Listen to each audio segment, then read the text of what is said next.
like this that sound negative. I'm about to sound negative, just so you know. And men, I'm going to be talking about you. I normally don't do that because I'm a person who typically believes that people are inherently good. Life is just easier that way. And that, you know, I've had good experiences dating. But if I come across one more post about a man talking about he's choosing his peace, he's not dating anymore, he's just, but, you know, my money's intact, fuck off. All the way off. Because I've been out here dating for about 4 years now, okay? Y'all don't have no money. You don't have money. I have yet to date a man that actually makes more than me. I I have yet to date a man that can do more for me than I can do for myself. Now, normally it's not a problem. I'm a little annoyed this morning. I don't know, maybe I need to go back into my prayer closet. But normally that's not a problem because I don't date men for money because I'm good. I'm usually like, oh, you know, if you're stable, you can take care of yourself. I can take care of myself. Let's put something together, make it rock. Fuck that. I'm not putting anything together with anybody anymore. I'm just not. Because when I find a man who makes what I make, not more than me, but about what I make, they're so concerned with protecting it and reciprocity. And, you know, I want to see a woman who's going to put in, you know what I mean? So what has happened is at 43 years old, if I date a man my age or older, which is the typical range that I like to date, they have already been in relationships where they've done the things, right? They've did the 2 jobs and they had the kids and they paid all the bills and they've done the things that I would have loved for a man to do for me. But now they're looking for that give back. What you gonna give me? You know? So it's just the same, like you learned your lesson from your experiences when you just said, I'm not going to put my money together with a man anymore. You've done that. They're saying, yeah, I've done what you're asking of me, of men right now. If you don't think, men out here have any money or the men you're dating don't have any money in terms of relative to you, then it's who you're accepting to date. I think we can all understand that realistically, yeah, people out here are making money. People out here are more likely not. They're making average salaries. If what you're looking for, you're not finding it, you can't keep blaming everyone else around you. If you don't think the men around you are making enough money, stop going on dates with the men around you. The fact is that the men that are making the type of money you're looking for, they're not looking for you, right? At 43, single mom, they're not looking for you. That's probably the issue. It's not a thing about pretty enough, it's not where you are. It just may be you right now. But before we continue, because she's got a lot more to say on this, and we'll dissect a little bit more she's gone on. Like, comment, subscribe, hit that notification bell so you don't miss new uploads. I want to jump right back into this. I mean, that's what they're looking for. So you end up in this state of confusion, like, what? Am I supposed to pay? Am I supposed to pay right now? Like to show you that I'm all in and I'm willing to build with you. I'm not looking to build anymore. I don't want to build shit. At this point, at 40 something, I'm not in my 20s. That's different. That's very different. So I'm not talking to you young girls, okay? Women, I'm in my 40s. At this point, we shouldn't have to build shit. Fair, fair. You don't want to build anything with a man in your 40s. I get that, right? You pass that phase, it's past the build phase. But that doesn't mean that the men are on the same plan. They're looking and saying, I don't want to pour into a woman in her 40s. I don't want to monetarily pour into a woman in her 40s. What's the upside? What are we supposed to be getting for this? If we're not going to, you pour into someone that you're going to build with, you invest into someone that you're going to get a return investment for.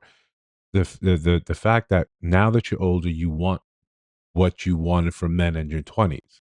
You wanted men to spend, you wanted men to be the ones taking care of everything financially.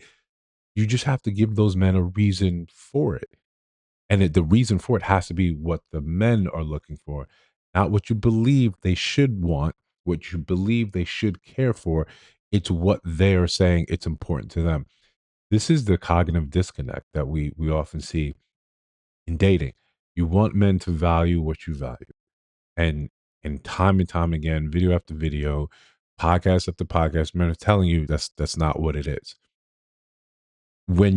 As you get older, as you age in the dating game, your strategy has to change.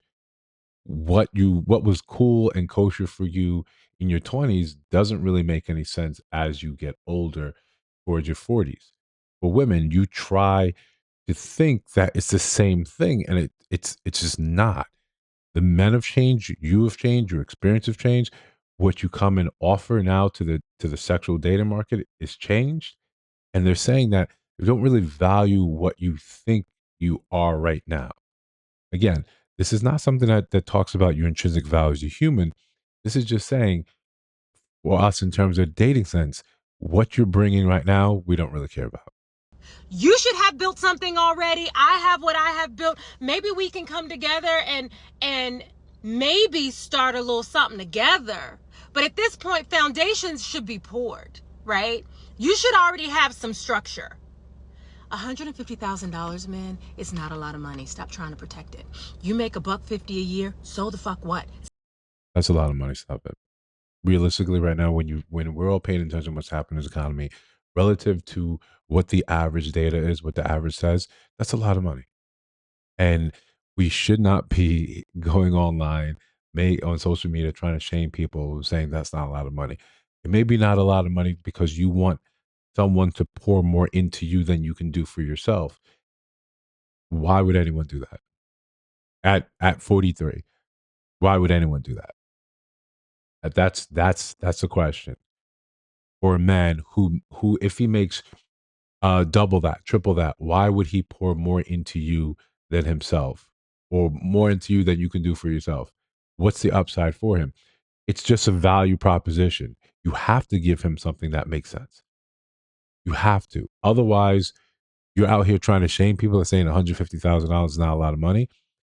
I think part of it is also some sort of I don't want to call it sort of ignorance, but it comes off wrong to me when you can see that people are struggling. It's obvious.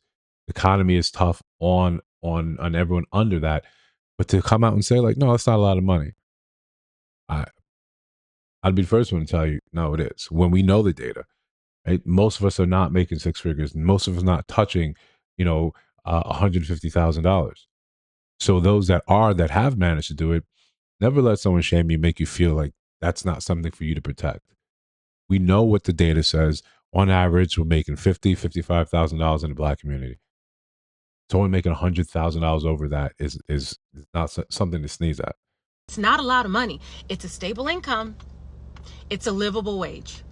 But you don't have money. Please stop being confused because you drive a nice car that you definitely have a payment on. And maybe, you got some nice, you got some stuff, right? Maybe you have a home, right? You. This is a weird strategy, trying to shame men into spending more on you, or making them feel like their success is worthless. You tell them out you make it's a stable income, you have a home, you have a car that you have a car payment on. Listen, again, never let anyone try to shame you for the success you've had in your life because they want you to spend more on them. This is concerning for to see an older woman at 43 not having this sort of genuine understanding. I I don't know if I expect it from someone younger that doesn't hasn't been out here, hasn't had no experience, and before I looked up or used this video, I just, you look at her page, you look at some data. Yeah, single mom, nurse, right? So it's not that you don't have life experience or lived experience to know that you making that type of money puts you in a higher tier, higher category. It does. $150,000 in most states allows you to live, save, pay your bills, save for retirement. When we know the struggle is real, especially in the Black community, we know that struggle is real. Again, don't let anyone ever shame you into saying you're not making enough money, you're not doing well enough for them. Like most times, you politely just say, "Hey, wish you the best. Best of luck on whatever endeavors, whatever you're looking for." Again, if you think I missed something, let me know down in the comments. If you see videos on your screen right now, that means I'm doing my job well. Let me know what you think about those as well in those videos. And of course, if you listen to my voice now and you haven't subscribed, get on the train. I'm trying to pay the bill.